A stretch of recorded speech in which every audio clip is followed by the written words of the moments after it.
It's time for Real Talk with Brian and Dan, the weekly talk radio show dedicated to discussing important real estate topics, plus insight into the local community. With a combined experience of over 50 years as local real estate brokers from the Eastside Real Estate team at Keller Williams Realty Bellevue. Here's your hosts, Brian Levitt and Dan Edwards. Well, good afternoon and welcome to Real Talk with Brian and Dan on 1150 KKNW. It is Wednesday, October 2nd, 2019, and happy start to the holiday season, everybody out there. Brian, happy holiday season. Holiday, right? I think if you go into Costco now, you can get Christmas trees if you're ready for it. Yeah, you can. I mean, this is the official crazy? kickoff to the holidays. That's funny. Very crazy. Well, just so you know, we're glad you joined us today. And if you'd like to listen to any of our past episodes, you can find those podcasts anywhere podcasts are found. Additionally, we have videos of each broadcast available on our blog on the eastsiderealestateteam.com and our Facebook page and YouTube channel. So we've got another great show today. I'm excited to talk real estate, and we have some great guests. Today we've got Pamela Beer with Pamela Beer of Pamela K. Beer Art, and Wes Graham with Waffers Mortgage Loan Corporation. And we're also going to do a new segment today called Stump the Broker. So if you have a real estate question and you think you could stump the broker or brokers, you can call us at 425-373-5527. That's 425-373-5527. But of course, before we get to our guests, it's time for some Real Talk.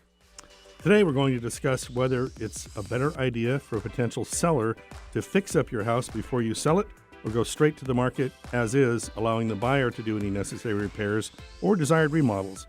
If you're one of the many homeowners in this camp, here are a few tips to help you decide which way to go. Yeah, so the first step is to determine the right decision based on the current market. And of course, a real estate professional can help you understand what the current market in your location is doing.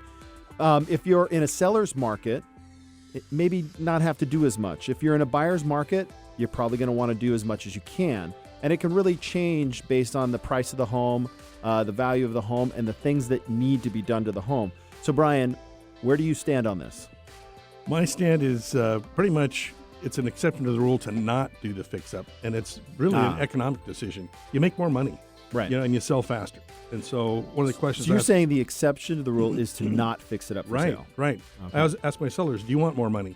And what do you think they say? They say yes. Oh, yeah. Right. And then I walk them through the steps to make that happen. The objective I have is to get, the best price we can in a reasonable period of time with no entanglements. So top dollar, reasonable time, no entanglements.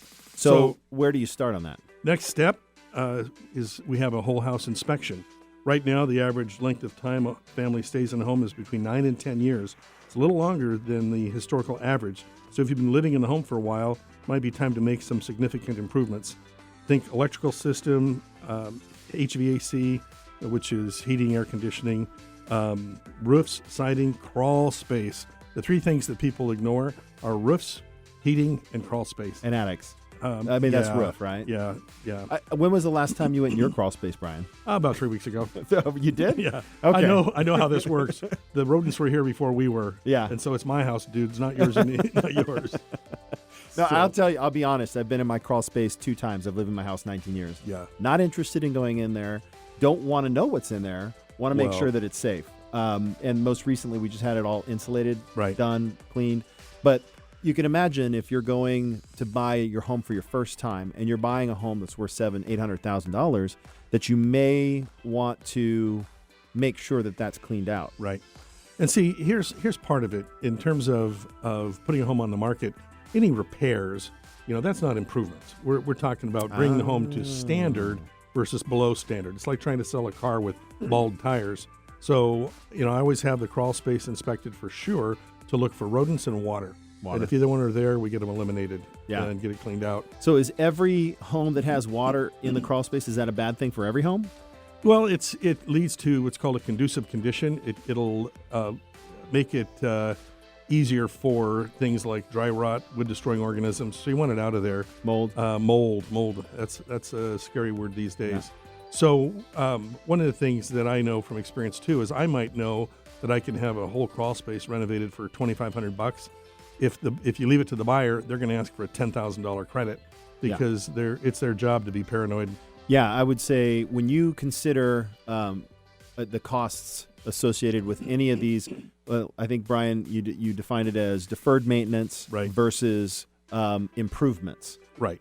Deferred maintenance is the carpet is now at its 10-year life cycle, right? Or the windows, the seals have blown, right?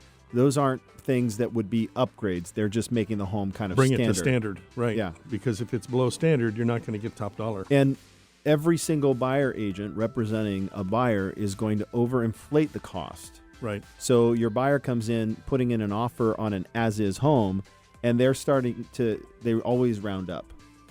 Big time. Always. Yeah. So one of the things that I do, and we do, is if I've got a seller that is apprehensive about doing the deferred maintenance, correcting that, or even improvements, I'll do 2 market analysis. I'll do an as-is, and I'll do a before and after. Okay. And usually people look at that, and the lights click on. And it's like, let's get it done. Especially considering I do all the heavy lifting. I'm the one that goes out and gets the bids for them. The seller is the decision maker, but I help facilitate everything that needs to be done to pave the way for them. Well, and you're seeing an emerging trends out there that real estate companies are offering a service, a concierge service, right? Which basically allows you to go in and make some of these either deferred maintenance or upgrades on a note. So, but borrowing money basically, or borrowing against your equity that gets paid out of escrow. Right. So that's kind of a cool way to be folks that may have a lower amount of cash flow, but a high amount of equity in their home.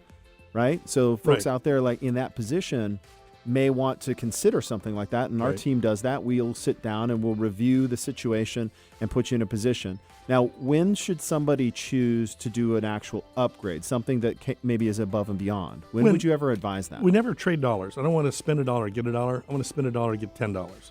So if we do, like a $2,500 kitchen enhancement, counters or refinishing cabinets, I'm looking for a $20,000 bump on the price on the house. Okay. Which is way more than 1-to-1. Yeah. Okay. It's an investment. We're looking to make money on this. Right. So if there's a very specific improvement that you like aesthetically, I always tell somebody, plan that 5 years before you sell, right? Right. Because then you're going to enjoy it. You'll get the value out of it, and then you'll see a return on it 5 years from now. Right. But sometimes those short-term ones. And you got to be careful who you're doing it for. If it's something that's so polarizing that buyers aren't going to like it. So that's one of the things we'll do is we're happy to engage with you and walk you through what would be smart improvements to make if you are thinking of it playing into the sale of your home. So anyway, Dan, any other comments on that? No, but that's about it. That concludes our time for Real Talk. And after our break, the first guest is going to be Wes with First, what is it? Washington Federal. Thank you. Washington First. Washington First. Yes. We'll get it right, Mortgage. Wes. Sorry, Wes. So join us after the break.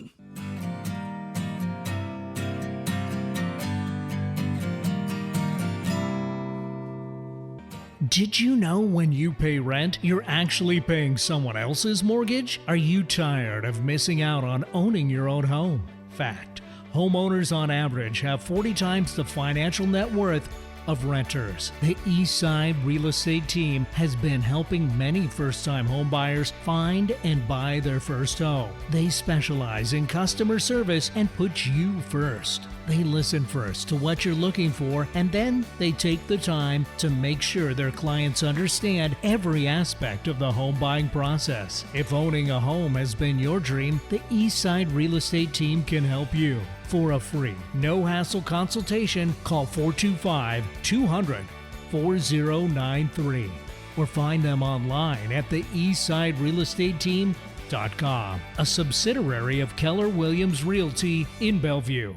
Have you received an IRS notice assessing more taxes and penalties? Our firm resolves IRS notice issues. We will work with you and the IRS to resolve in a timely manner, avoiding further penalties and interest and/or bringing the matter to a close without penalties and interest. We have 360 degrees experience in this area, having been a CPA for over 25 years. Email us now at mike@markertcpa.com or call 425-445-2546. Our website is www.markertcpa.com.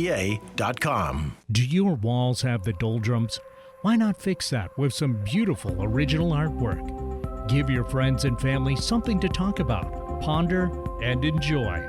Lavish some beauty on them and yourself. You deserve it. Pamela Beer has helped countless clients find the inspirational piece to evoke just the right memory or feeling to their space. Art consultant Kathy says, Pam's artwork is uplifting, colorful, and highly imaginative, always providing enjoyment and hope to patients and staff in our many hospitals and clinics. Her sense of joy and her commitment to her sense of color and design just add extra enjoyment to everything she does. Thank you, Pam, for all the healing that your artwork gives to the world. to learn more, follow or message Pamela on Instagram at Pamela_K_beer or Facebook at Pamela K. Beer Art. Alternative Talk 1150, the talk of the sound.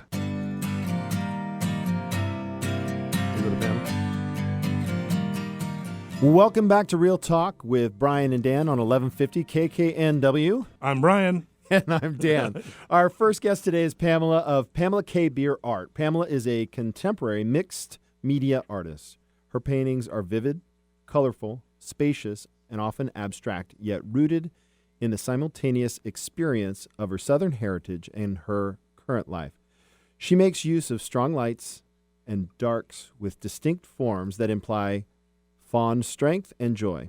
Her work is complex, layered, and evokes a sense of love for the beautiful, whether in relationships, grace, humans, and nature.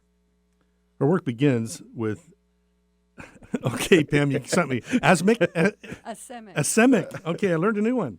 Asemic writing form marks, colors, and employs both transparencies and opacities that ebb and flow into the canvas, allowing the viewer to connect with the abstraction of the work, yet finding something familiar.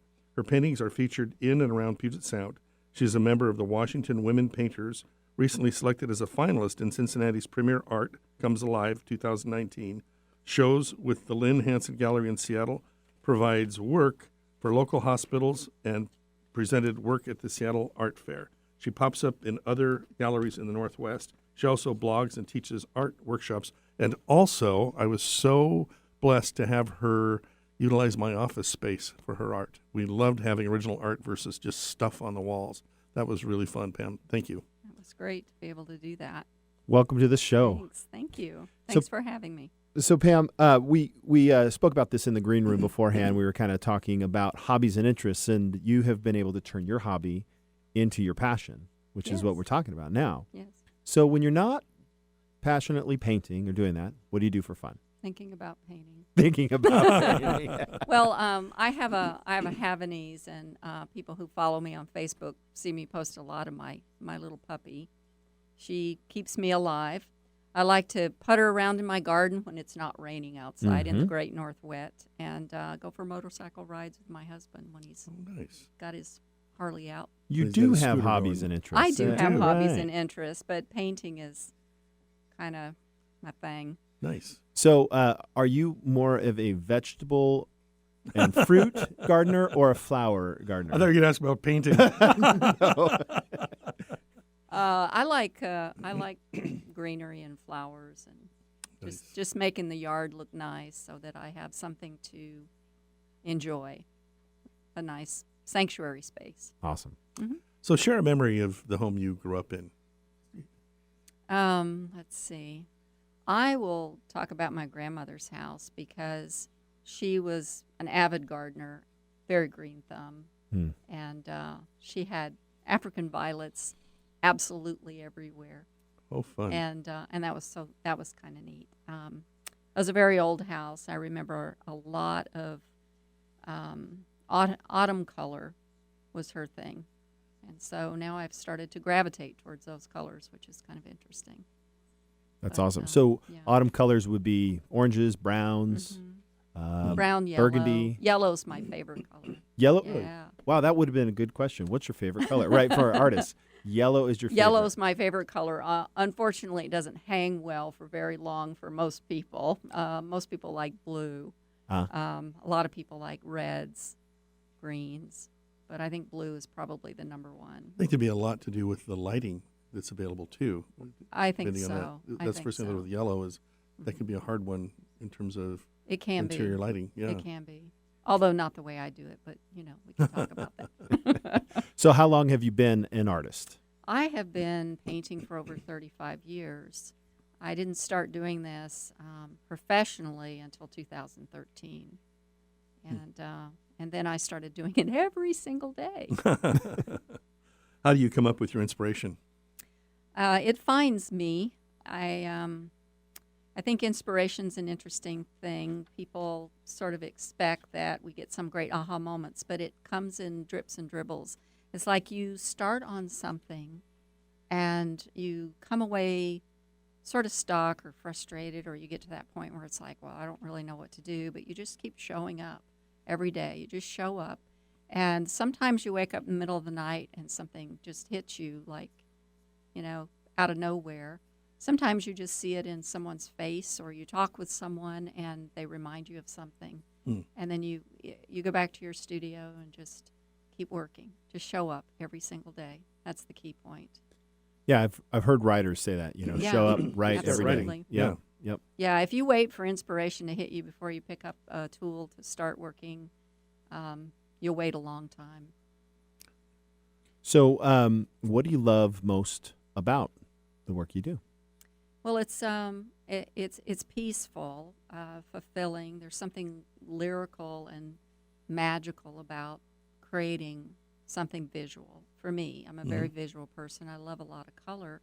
And just being able to do it and enjoy my own company and be in my own headspace is fun and de-stressing. So that's probably the one thing for me personally that I love to do.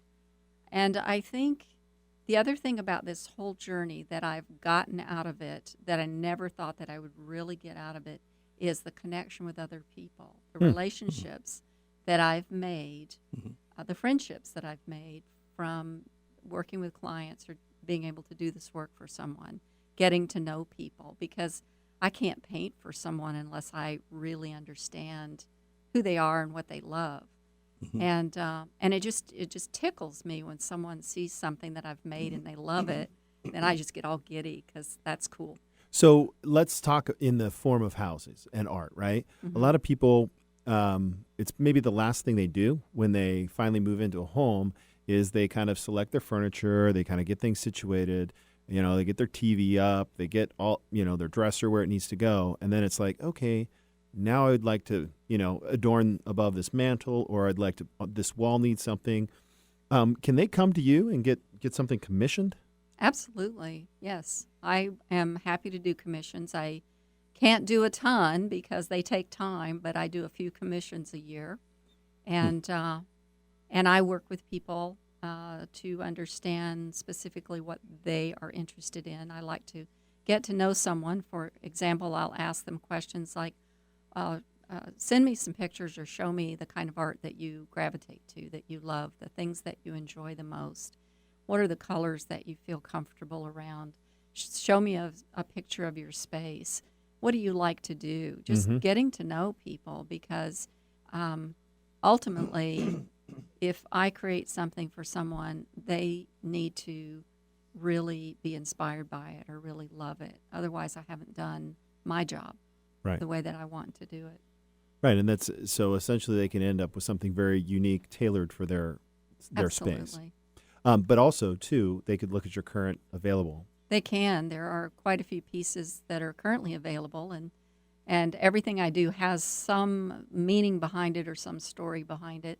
And it's okay if it matches your couch. There's nothing wrong with that. And I'm saying that because, I have a lot of artist friends, and we get a little weird when people just want to match their couch because, it's art after all. Right. But it's okay if it enhances the environment in which you place it.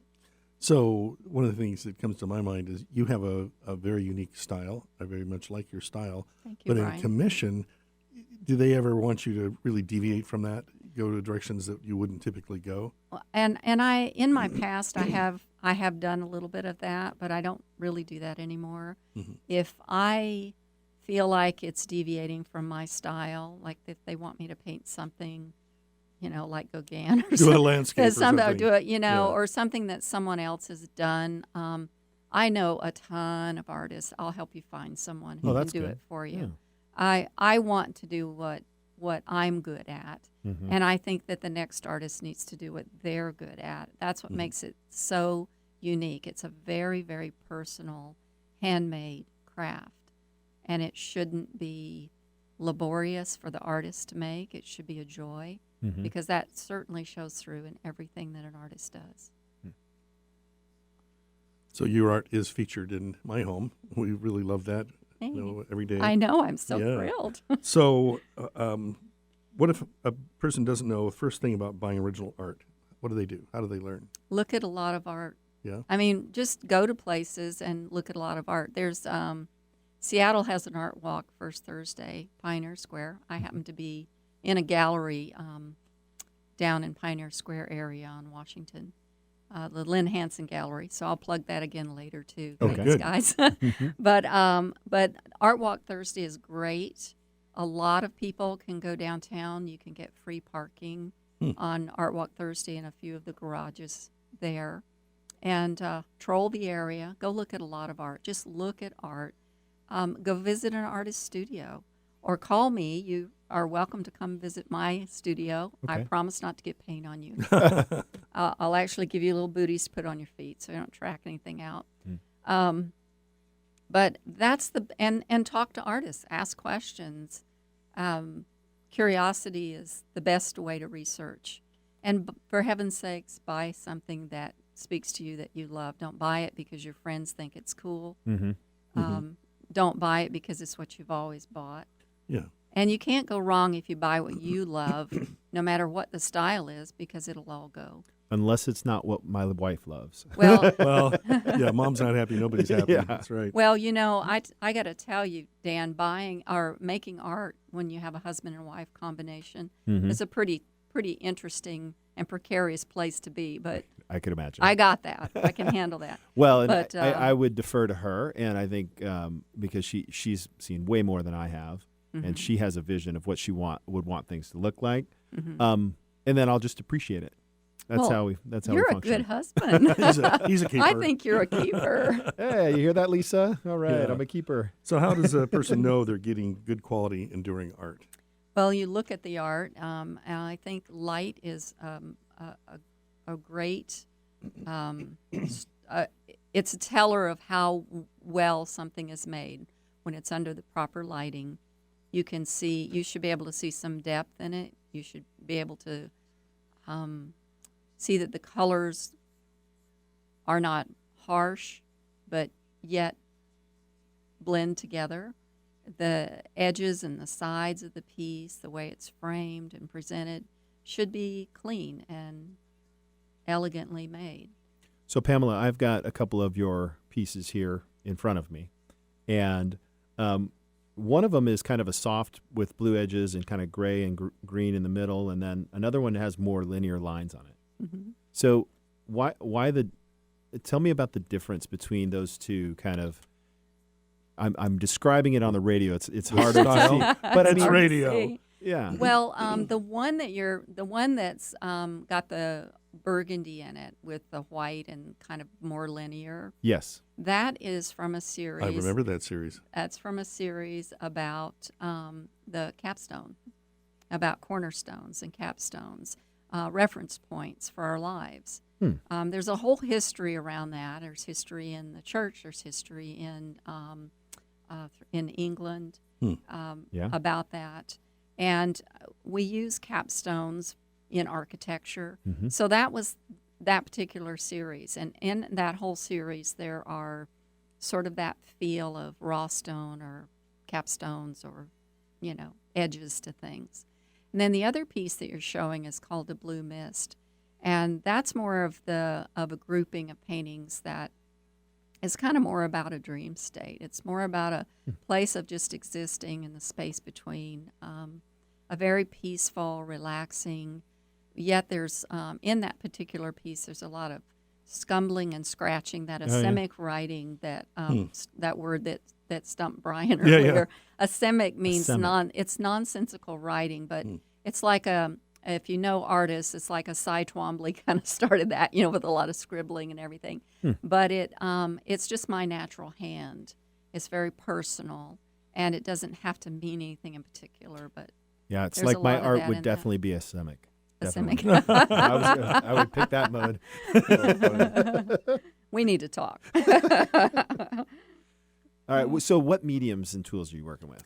Well, I'll give you a little tiny bit of background if we have a minute or two. But We do. I started in watercolor, which is the most challenging medium to begin in because it's very unforgiving. And that was actually how I learned to paint, was watercolor years and years ago. And I can kind of tell you how I got started if we have time for that too. Sure. But we do. We do. A little bit, A little bit of time. I'll tell you a little story. So when my daughter was about 2, and I worked at night, and my husband worked during the day, and he traveled a lot. And he went out of town and was gone for a couple of weeks, and I'd get bored looking for things to do. What do you do with a 2-year-old? And so, you play with your 2-year-old, and you color and you draw and all that. And then finally they wear out and they take a nap. And then you're like, oh, great. Now what do I do? Yay. So my mom had come to visit, and she'd left a box of craft paint because she was quite the crafter. My neighbor had given me a box of paints and brushes. And I thought, oh, what am I going to do with this? Let's see what I can do. And I'd found a magazine in the box. There was a Gauguin painting in the magazine. So I copied it. Wow. And my husband came home and he saw that and he goes, we're going to the art store. And I said, but honey, we're poor. We just bought this house. We got no money. We're eating beans and weenies, right? We're feeding a new baby. So how do we do this? He goes, I don't care. We're going to the art store. So we go to the art store, and the lady in the art store says, well, okay, well, let me get you started over here with this oil paint and this brush and all this. And I go, ma'am, I am broke. I cannot afford to do this. She said, well, watercolor paper isn't that expensive. This was, mind you, 35 years ago. Mm-hmm. And watercolor paints are relatively affordable. So why don't you start with watercolor? So that's what I started with. Little did I know that was the most challenging and most unforgiving medium. Oh, geez. However, it was great training. Yeah. So I did tons and tons of watercolors for about 10, 15 years. And then I switched to acrylic. And then, always working with brushes or dripping, pouring paint, different ways of getting it onto the canvas. And then a few years ago, I started painting on wood panel.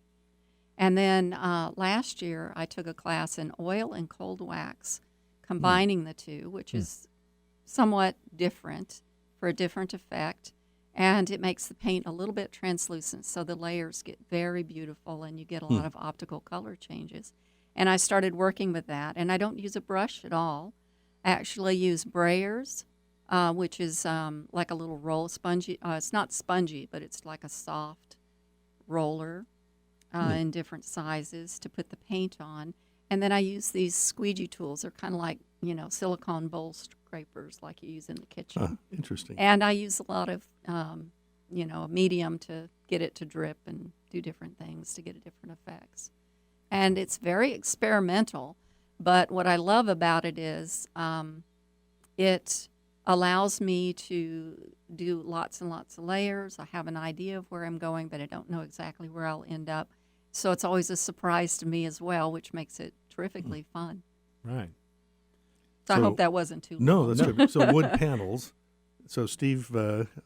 my husband makes the panels. Nice. Yes. And he's enthusiastic about that? He is wonderful. He loves it. I mean, I could go buy them, and I told him when we first started, honey, I'll go buy these panels. He goes, no, I really want to make them.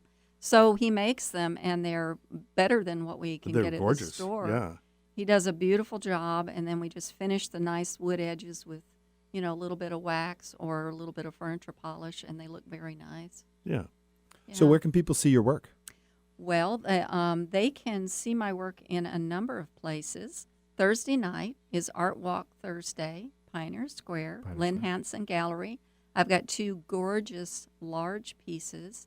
One of them is the sample there of the blue one. Okay. And the other one is this hot magenta, which is gorgeous.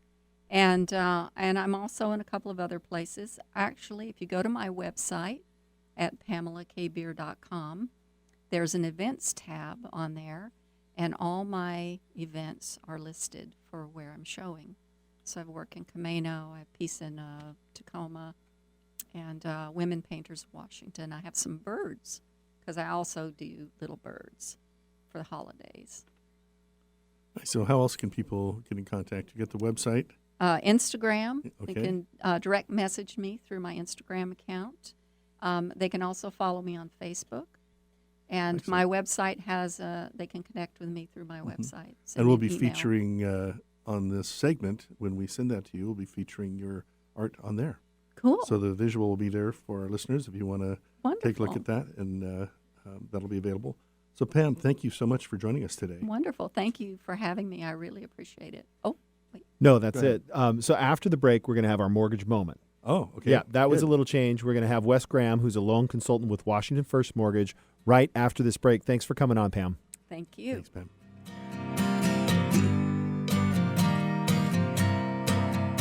Not sure if now is the right time to sell? Worried you missed the market? The Eastside Real Estate Team specializes in helping homeowners maximize their equity when selling. With our proven premier listing service, our clients have sold their homes for more money in less time than the competition.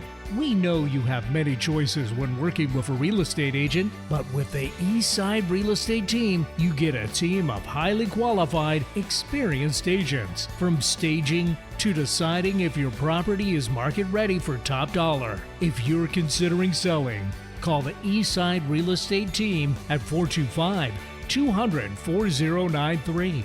Or check out our website at the eastsiderealestateteam.com, a subsidiary of Keller Williams Realty in Bellevue. Eastside Auto Works has served clients on the East Side since 1972. They're one of the oldest full-service facilities around. Check us out at eastsideautoworks.com or call 425-746-0162. European and Japanese vehicles are their specialty, and they love working on Volkswagens, Audis, Subarus, and Mazdas. Bring your super fun Mini Cooper or Fiat and they'll get it fixed right up. So when it's time to do service work on the mom van or family SUV from Honda and Toyota, think of Eastside Auto Works for all of your automotive needs. Getting in for service at Eastside Auto Works is easy. They'll get you into a loaner car, ride, or maybe Uber. Their AAA approved facility is very conveniently located in North Bellevue. Visit them on Facebook at Eastside Auto Works Auto Repair. Their slogan says it all: passion for people, passion for cars. Do your walls have the doldrums? Why not fix that with some beautiful original artwork? Give your friends and family something to talk about, ponder, and enjoy. Lavish some beauty on them and yourself. You deserve it. Pamela Beer has helped countless clients find the inspirational piece to evoke just the right memory or feeling to their space. Art consultant Kathy says, Pam's artwork is uplifting, colorful, and highly imaginative, always providing enjoyment and hope to patients and staff in our many hospitals and clinics. Her sense of joy and her commitment to her sense of color and design just add extra enjoyment to everything she does. Thank you, Pam, for all the healing that your artwork gives to the world. to learn more, follow or message Pamela on Instagram at Pamela_K_beer or Facebook at Pamela K. Beer Art. Alternative Talk 1150. Welcome back to the show. You're listening to Real Talk with Brian and Dan. I'm Brian. And I'm Dan, and it's now time for our Mortgage Moment segment. During the segment, we get a quick update on the lending side of the home buying process. And today, as I said, we're talking with Wes Graham, a loan consultant with Washington First Mortgage Loan Corp. Welcome to the show, Wes. Thanks, guys. So, Wes, tell us, are you seeing a slowdown in loan applications? You know, I'll say this. As far as purchase applications, definitely a little bit of a slowdown here over the last couple of weeks. I typically, Brian, as you know, I have anywhere from 18 to 20 people approved and ready to go for their new home. And right now, I'd say I'm right in the 7 to 8 approved. So that's definitely a slowdown on my side of the fence as far as the purchase market is concerned. Obviously, we are starting to see more and more listings that are out there. So I do feel like, buyers are starting to gain a little bit more control when it comes to purchasing their home, which is definitely a good thing. As far as refinance applications, still just with rates so low, the refinance applications are really coming through at a really steady pace that is really clogging up our underwriting turn times. So that's what's keeping you guys busy is those folks that bought a house maybe a year and a half, 2 years ago, refinancing to a lower rate, yeah? Correct, absolutely, especially in the last year and a half, right? Because since we've seen the jump down in rates here over the last 3-4 months, again, a year ago, when I bought my house a year ago, I locked in at 4.875. So I'm personally going through my refinance right now, at 3.75%. So it's literally saving me about $480 a month, which is fantastic. Wife loves it. Yeah. And, think of what you can do with that $400, right? Weeks. Yeah, I mean, that's a good amount of cash for sure. A couple rounds of golf, right? Couple rounds of golf. It depends on where you're golfing, I guess. Right? Well, so let's take a little bit of a switch here. So now buyers are getting out there and they're thinking, I want to get in on this. The opportunities are better for me. I'm done with the feeding frenzy, but I'm a first-time home buyer and maybe I've got some dings on my credit.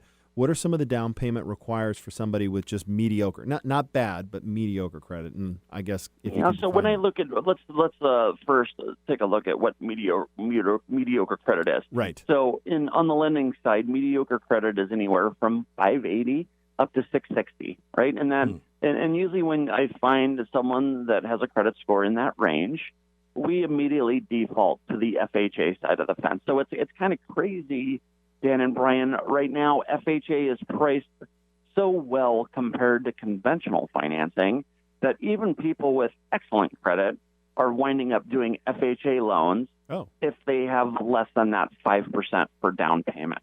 Remember, on the conventional side of the fence, the 5% down minimum requirement. On FHA, 3.5% down. So the people that actually are having the worst credit right now are actually getting a better interest rate on the FHA side of the fence. So why is that? Why is FHA that much better? With FHA, when looking at just the file flow from FHA, a lot of people have stayed away from FHA over the recent years because the FHA mortgage insurance monthly is very expensive. So for you people that want to know what FHA mortgage insurance is, anytime you put less than 20% down, you're required to pay the bank a monthly payment for mortgage insurance. That's just in case you go into default. And so what happens with FHA is in order for them to, enhance their pipeline and having, mortgage brokers like myself give them FHA transactions, they've really made it appealing to really lower that interest rate because they know they're going to wind up paying a little bit more monthly mortgage insurance. So they offset that with a lower interest rate. Oh, interesting. That's a great explanation. Thank you. Yeah. So you mentioned that right now your pipeline's pretty full with the refis. How long is it taking to close most purchase transactions? So right now, if my arm's held behind my back, I can close in 15 days on a purchase transaction. I'd say the average right now is right around 25 days. Especially when we're starting to get into, Thanksgiving, guys, right? Where a lot of us start to take a little bit of time off. A lot of escrow agents also start to take a lot of time off. And when you're missing some of those pieces of the puzzle when it comes to, lending, escrow, agent side of the fence, things tend to take a little bit longer due to the holiday structure. So how often, I'm just thinking of timelines. I know when I get appraisal waivers, we're able to shorten timelines. How often are you seeing appraisal waivers? I'd say 1 out of every 3 transactions right now. And what I'm seeing sweet spot wise, and this is meaning appraisal waiver, meaning no appraisal required, which is great for all of us because it does wind up saving you $600 to $800 just in cost by that getting waived. I'd say 1 out of 3, Brian. And again, the sweet spot for that is, 720 plus credit score. with 20% down is typically, most of the time, going to get a waiver. Interesting. So last question for you, then we'll let you go, is what are the rules when it comes to gifting down payment from a third party?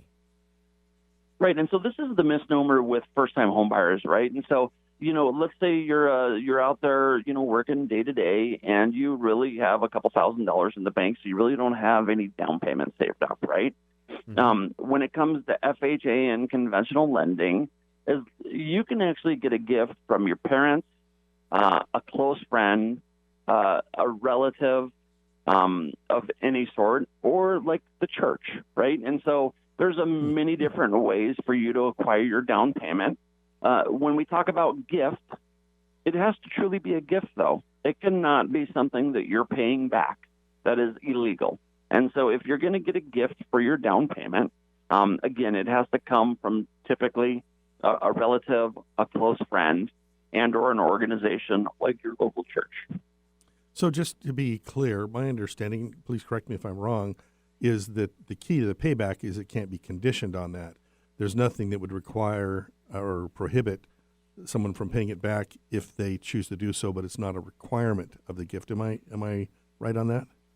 So what happens is it gets a little gray there, right, Brian? And that's an awesome question. You can actually get someone to give you a loan for your down payment, but that would have to be factored into your debt ratio. Right. And so that would have to be approved by the lender.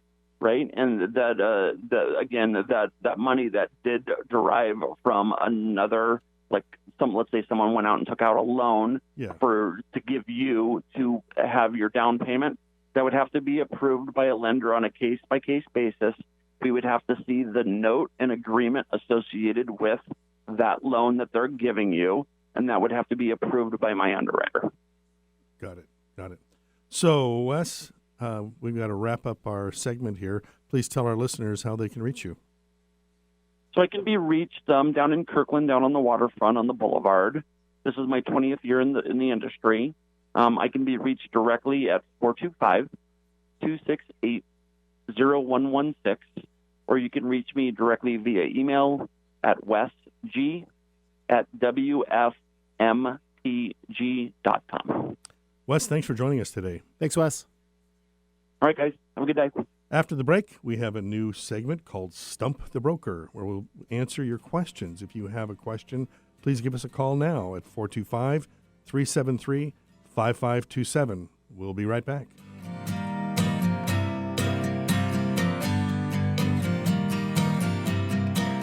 Did you know when you pay rent, you're actually paying someone else's mortgage? Are you tired of missing out on owning your own home? Fact. Homeowners on average have 40 times the financial net worth of renters. The Eastside Real Estate Team has been helping many first-time home buyers find and buy their first home. They specialize in customer service and put you first. They listen first to what you're looking for, and then they take the time to make sure their clients understand every aspect of the home buying process. If owning a home has been your dream, the Eastside Real Estate Team can help you. For a free, no-hassle consultation, call 425-200-4093 or find them online at the eastsiderealestateteam.com, a subsidiary of Keller Williams Realty in Bellevue. Do you hate hiring? Of course you do. You spend hours poring over poorly written resumes, scheduling interviews for individuals who don't show up. And when you do hire, they often don't work out. It is a soul-draining experience that costs a fortune in energy, time, and money. Empowerment Strategies Coaching and Consulting takes that pain and turns it into a pleasant, stress-free, concierge-style experience for the busy entrepreneur. We do the work, and you get to make your choice from 2 or 3 top applicants. For you, there are no resumes, no time-consuming interviews, and no mistakes. Why choose us? Well, we use tools and assessments that recruiters don't use. We partner with our clients through the entire process, and we commit to stick with you until you have a top performer in the right seat doing the right work. We can also provide additional coaching to further ensure high performance within 90 days. Our clients love the partner relationship we develop with them and come back again and again as they grow, change, and add more top-performing people. simple. To learn more about our unique service, go to empowermentstrategiescoaching.com or call 425-254-0577. Do your walls have the doldrums? Why not fix that with some beautiful original artwork? Give your friends and family something to talk about, ponder, and enjoy. Lavish some beauty on them and yourself. You deserve it. Pamela Beer has helped countless clients find the inspirational piece to evoke just the right memory or feeling to their space. Art consultant Kathy says, Pam's artwork is uplifting, colorful, and highly imaginative, always providing enjoyment and hope to patients and staff in our many hospitals and clinics. Her sense of joy and her commitment to her sense of color and design just add extra enjoyment to everything she does. Thank you, Pam, for all the healing that your artwork gives to the world. to learn more, follow or message Pamela on Instagram at Pamela_K_beer or Facebook at Pamela K. Beer Art. Tell your friends about Alternative Talk 1150. Welcome back to Real Talk with Brian and Dan on 1150 AM KKNW. I'm Brian. And I'm Dan. Our next segment is called Stump the Broker. Yeah. That's where you, the listener, can call in and ask any real estate-related questions you may have.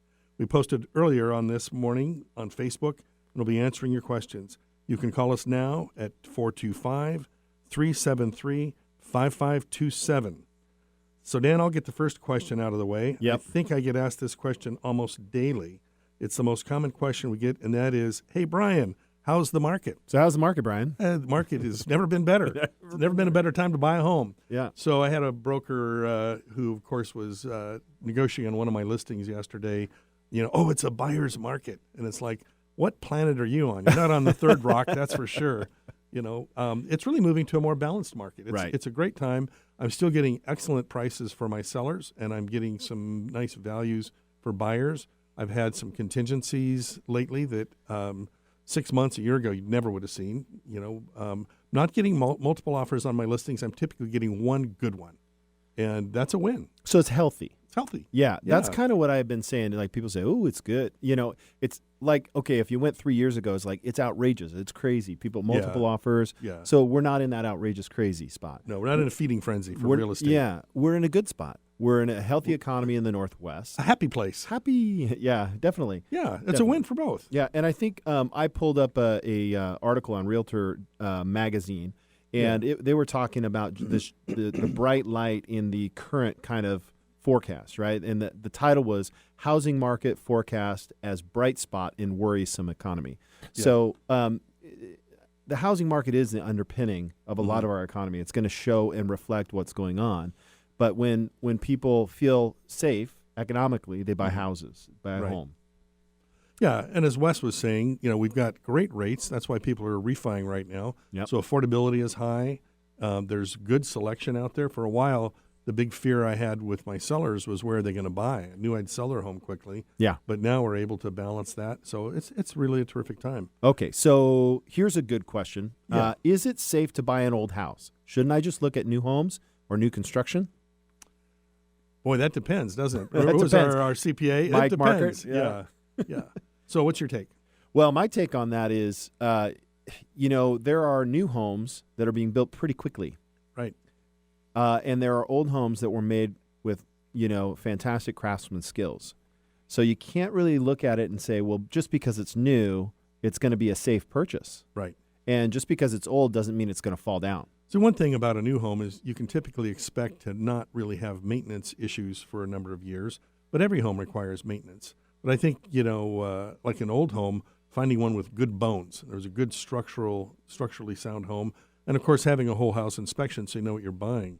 But one of the things that gets me is I look at new construction, almost every day, and I see these homes built with I don't know what's it called, technically particle board, sitting in the rain. MDF, and they get soaked. And I don't know if most people know this, but the builders, once that home is close to completion, they cook them. They turn all the lights on, turn the furnace up. Dry them out? For a week. Dry them out? Dry them out. Ugh. And, and that's because they know that there's a lot of moisture in that house, and they got to drive that out of there. So whether you're buying a new home or you're buying an old home, the idea is get a good inspector to make sure that it is Right. in good condition. Right. And, a lot of people don't realize we recommend inspections on new construction as Yep. well. Know what Yep. you're buying. So We got time for one more. when buying a home, is sewer or septic better? Yeah. What do you Yeah. think? Well, I like sewer because you don't have the maintenance or a potential failure, but there's more homes in King County on septic than on sewer. Yeah. Septic, you don't have the monthly bill to the utility company, but you have maintenance about every 3 years to have it pumped and inspected. Well, here's the thing: is they're building new homes with septic systems. Right. So it's not because it's an outdated mode. And in Seattle, if your home is on sewer, you better get it sewer scoped because That's those right. lines are 100 That's years right. old. Yep. So, I mean, to that one, it's again, it's a quality of the product, not necessarily the system. But I had buyers that were like, "We don't want to buy septic. That's like an old Right. system." It's not. It's not. They function. They're great systems when they're maintained properly. Well, that's all the time we have for the Stump the Broker segment. If you have a question, feel free to submit it to us either on our Facebook page or our website. You can also, if you do have a call and you need information about real estate, you can reach Brian or myself at our office phone number. It's 425-200-4093. And after the break, we'll have a few final thoughts and something fun to do this weekend. So join us right after this short break.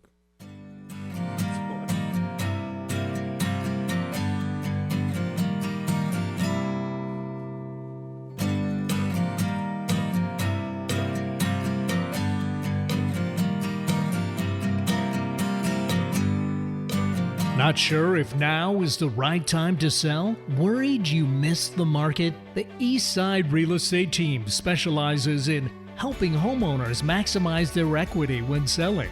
With our proven premier listing service, our clients have sold their homes for more money in less time than the competition.